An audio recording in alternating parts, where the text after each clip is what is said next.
এরকম একটা মহতী মজলিসে আমন্ত্রণ জানিয়েছেন, কিছু কথা বলার সুযোগ দিয়েছেন, এই জন্য আপনাদেরকে আন্তরিকভাবে ধন্যবাদ জানাচ্ছি।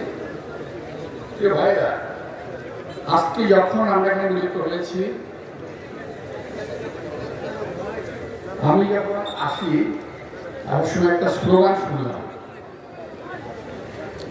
নারায়ে তাকবীর আল্লাহু আকবার। বাংলাদেশ থেকে দুটি স্লোগান মোটামুটি উঠেই গেছে, নারায়ে তাকবীর আর জিন্দাবাদ। এই স্লোগান দুটি কিন্তু আর এখন পাওয়া যায় না, আজকে পেলাম বহুদিন পর। আমাদের মরহুম সালাউদ্দিন কাদের চৌধুরী সাহেব উনি এই স্লোগানটা দিতেন, আমরা খুব পছন্দ করতাম, কিন্তু বিভিন্ন কারণে রাজনৈতিক বিশ্লেষণে এই স্লোগানগুলো দেওয়া খুব মুশকিল হয়ে গেছিল বিগত সরকারের সময়। আসলে বিগত সরকার তো নয়, এটা ছিল একটা সময়, এটা খুব খারাপ সময়, সরকার নয়, একটা খুব খারাপ সময়।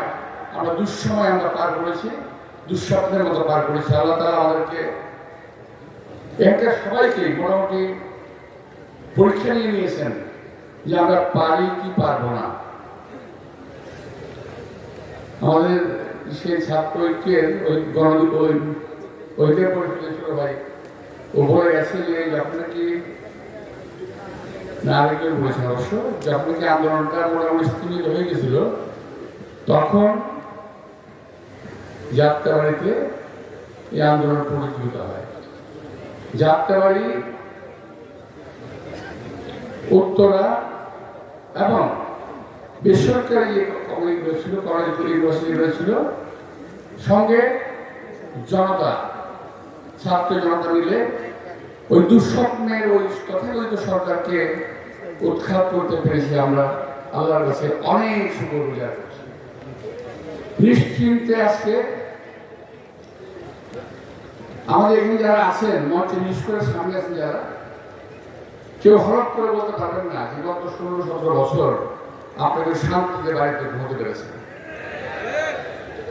এতগুলো বছর আমাদেরকে একটা আতঙ্কের মধ্যে কাটাতে হয়েছে। প্রিয় ভাই, আপনারা জানেন আমি অন্তত 10 থেকে 12 বার গ্রেফতার হয়েছি। এখনো আমার বিরুদ্ধে 108টা মামলা আছে বিদ্যমান। এরকম মামলা হেফাজত, জামাত সহ আরো যত ইসলামিক দল আছে সকলের বিরুদ্ধে আছে, এবং আমার মনে হয় আপনাদের অনেকের বিরুদ্ধে মামলা আছে। তো এই আতঙ্কিত জীবনের অবসান করেছে, আল্লাহ তাআলা আমাদের সুযোগ দিয়েছেন। সুতরাং এই সুযোগের একটা ভালো ব্যবহার আমাদের করতে হবে। আমরা যাতে সারা জীবন এই স্লোগান, আমার তো মনে হয় এই 16-17 বছরে ইসলামপন্থী দলগুলো, যারা সচ্চা মুসলমান, এরা নারায়ে তাকবীর আল্লাহু আকবার স্লোগানটা দিতে একটু দ্বিধা হতো, কষ্ট হতো। কারণ কখন জানি এই আওয়ামী বাকশালী চক্র, এই দুঃস্বপ্নের যারা প্রণেতা ছিল, তারা আবার আমাদের উপরে চলে বসে। হয়েছিল তাই অনেক, এই যুগের, এই 70 বছরই এই যুগের যে অবসানটা, তার আগে যত তার সময় যত আলেম ওলামা, রাজনৈতিক দলের নেতৃবৃন্দ জেল খেটেছেন, তার নজির বোধহয় বাংলাদেশের ইতিহাসে না, শুধু পৃথিবীর ইতিহাসে নাই এমন কোন নজির যেটা আওয়ামী লীগ করেছিল। আজকে সুযোগ এসেছে। ভাইরা, আমি অন্য প্রসঙ্গে একটু, আমাদের দেশ থেকে স্বৈরাচার হাসিনা পাশের দেশে আশ্রয় নিয়েছে, যাকে বিশ্বের কোন দেশ আশ্রয় দিতে চায় নাই, তাকে আশ্রয় দিয়েছে ভারত। কয়েকদিন আগে জামাতের আমি স্বীকার করেছিলেন যে ভারতের সেবাদাসী, কথাটা উনি একেবারে বাস্তব কথাই বলেছেন। এবং ওখানে বসে বসে উনি এখন টুকিতে আছেন, এবং ভারতীয় মিডিয়াগুলো, পত্রপত্রিকা কিংবা ইলেকট্রনিক মিডিয়া, তারাও সমানে বাংলাদেশের বিরুদ্ধে করছে। গত 16-17 বছরে বাংলাদেশে যে রাজনৈতিক নিপীড়ন হয়েছে, বিশেষ করে যেভাবে গণহত্যা করেছে 2010 সালে আমাদের শাপলা চত্বর হিফাজত ইসলামের যে একটা সমাবেশ ছিল, ওখানে আমি যখন গিয়েছিলাম, আমি পরে ভিডিও দেখেছি, নৃশংসভাবে হত্যা করেছে। এইরকম হত্যার কোন নজির পৃথিবীতে নাই। নৃশংসভাবে হত্যা করেছিল তাদেরকে। আমি এটা নিন্দা জানাই। এবং সেই সঙ্গে আজকে ভারতে বসে যারা পত্রপত্রিকা মিডিয়া বলছেন লম্বা লম্বা কথা, তারা কেন সেই দিন প্রতিবাদ করেন নাই? এভাবে কেন মানুষ মারা হচ্ছে?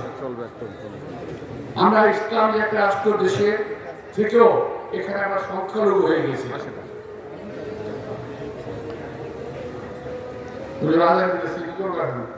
ভারত তার অঙ্গ রাষ্ট্রে পরিণত করেছিল এবং ভারতবাসীও একইভাবে এটাই ভাবত। হাসিনা চলে গেছে, সরকারের পতন চলে গেছে, তোমাদের এত মাথা ব্যথা কেন? তোমাদের কেন এত মাথা ব্যথা? আমি বুঝতে পারি না। একটা পর একটা গন্ডগোল করছে বাংলাদেশে, একটা অস্বস্তিকর অবস্থা সৃষ্টি করছে এখানে। আজকে এখানে আগুন, সেখানে আগুন, গতকাল সচিবালয়ে আগুন। তো এই সমস্ত কিন্তু একদিনে এবং একজোট করছে না, গোষ্ঠী এই কাজটা করছে এই সরকারকে, এই দেশকে একটা খারাপ অবস্থা থেকে নিয়ে যাওয়ার জন্য। ভাই, আমি শুধু ভারতের উদ্দেশ্যে একটি কথা বলবো, পাশের বাড়িতে আগুন লাগলে কিন্তু নিজের বাড়িও সেফ না। বাংলাদেশে আগুন জ্বালাবেন, নিজের সাথে থাকবেন, এটা কিন্তু সম্ভব না, এটা হয় না, ইতিহাস বলে না। সুতরাং একটু সাবধান, বুঝে শুনে চলেন। আর একটা জিনিস মাথায় রাখবেন, আমাদের অনেক জামাত ইসলাম আছে, ইসলাম আছে, তারপর আরো ইসলামিক অনেক দল আছে, বিএনপি সহ অনেক রাজনৈতিক দল আছে। আমাদের মতের অনেক পার্থক্য আছে,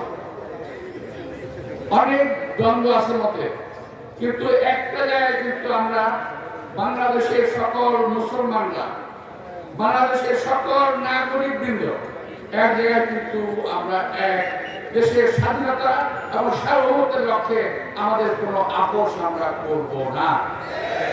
এই লক্ষ্যে কিন্তু আমাদের সকল দলগুলো কিন্তু এক। এরপর ধরেন সেটা বিস্তার ধ্যান ধারণা প্রচার করবে, সেটা চেষ্টা করবে তামিল করার, জামাত সেটা করবে, বিএনপি আমাদের আমরা করবো। কিন্তু যদি কেউ আমার এক ভাই মানুষের কথা বলেছেন, বোঝায় যে বিএনপি তাদের পারবে না, কথা তো ঠিক। বিএনপি একটি বড় দল। আমরা তো এই দেশের নেতৃত্ব খালেদা নেতৃত্বে, তার একটু আমার নেতৃত্বে কিন্তু আমরা নিজেরা ঐক্যবদ্ধ আছি এবং সবাইকে নিয়ে কাজ করার জন্য আমরা কিন্তু ওয়াদাবদ্ধ। আমাদের যে ৩১ দফা দাবি, যে দাবিটা আমরা প্রণয়ন করেছি, তার মধ্যে কিন্তু স্পষ্ট আছে যে ইলেকশন নির্বাচনের পরে ইনশাআল্লাহ আমরা সবাইকে নিয়ে একটি জাতীয় সরকার গঠন করব। সুতরাং জাতীয় বিভেদ যদি করতে না পারি আমরা, তাহলে কিন্তু অবশ্যই পরাশক্তি, ভারতীয় শক্তি আগ্রাসনের দ্বারা পড়ে যেতে পারি। কিন্তু আমরা প্রমাণ পেয়েছি 5 তারিখে, প্রমাণ পেয়েছি 71 সালে যে জাতীয় চেতনার ঊর্ধ্বে কিছু নাই, জাতীয় ঐক্যের ঊর্ধ্বে কিছু নাই। কিন্তু সময় যারা এক হয়ে গেছিল আর